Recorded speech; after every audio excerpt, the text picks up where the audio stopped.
The damage from Tropical Storm Ophelia now weakened, but still affecting millions in the Northeast. Somara Theodore is here with the latest. And Somara, it's still going to be a rainy day. We're not done yet, Janae. Tropical Storm Ophelia was the 11th named storm we've had just in the last month. Yesterday, it made landfall in North Carolina, bringing heavy rain and damaging conditions up and down the East Coast.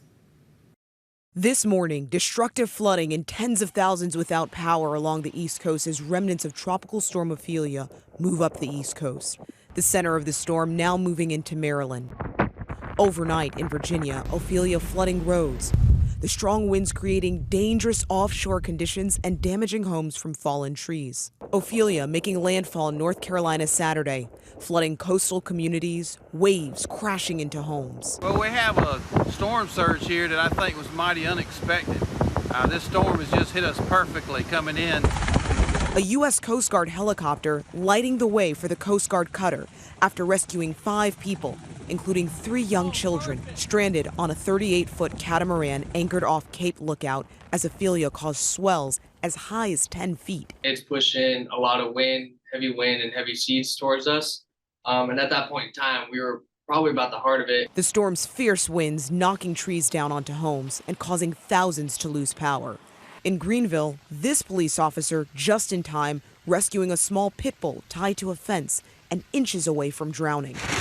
In Delaware, the storm bringing strong winds inland and along the shore, as well as coastal flooding. And in New Jersey, Ophelia churning the ocean off Atlantic City as the storm approaches. Advisories warning of a high risk for dangerous rip currents. Some coastal communities already flooded. This woman rescued from her car, stuck in the rising water. Residents wary of what's yet to come. It just comes up so fast you don't realize it. You could be walking down the street and then you come back 10 minutes later and the whole street is flooded. So let's talk about what Ophelia is going to do next. So what's left of it will actually continue to track through the Northeast. You see that timestamp up there. By this afternoon, a lot of the heavier of the rain makes its way into New England. Then we head into your Monday morning. This is the time a lot of folks are going to be hitting the road in the morning. Morning commute looks dry for Baltimore and Philly, but cities like New York, Groton, out towards Boston, still very wet. And then that rain, it starts to move off coast by about 4 p.m. tomorrow. Totals, we could see anywhere from 2 to 3 inches, with the highest amounts being in New England over the next 48 hours. We've also got our eye on the severe weather. In Henrietta, Oklahoma, they saw softball-size hail. Today, that threat still looms. This morning even, we're seeing flooding concerns throughout much of the state of Arkansas. And as we head into the overnight hours, that's when the threat for severe weather really revs up. You can see through much of the state of Texas and parts of southern Oklahoma, we are anticipating damaging winds and very large hail. That's a look at the forecast, Gio. Back to you. All right, so much severe weather across the country. Thank you, Samara.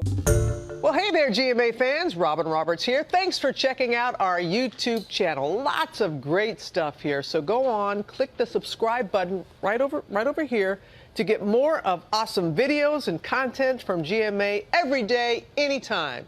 We thank you for watching, and we'll see you in the morning on GMA.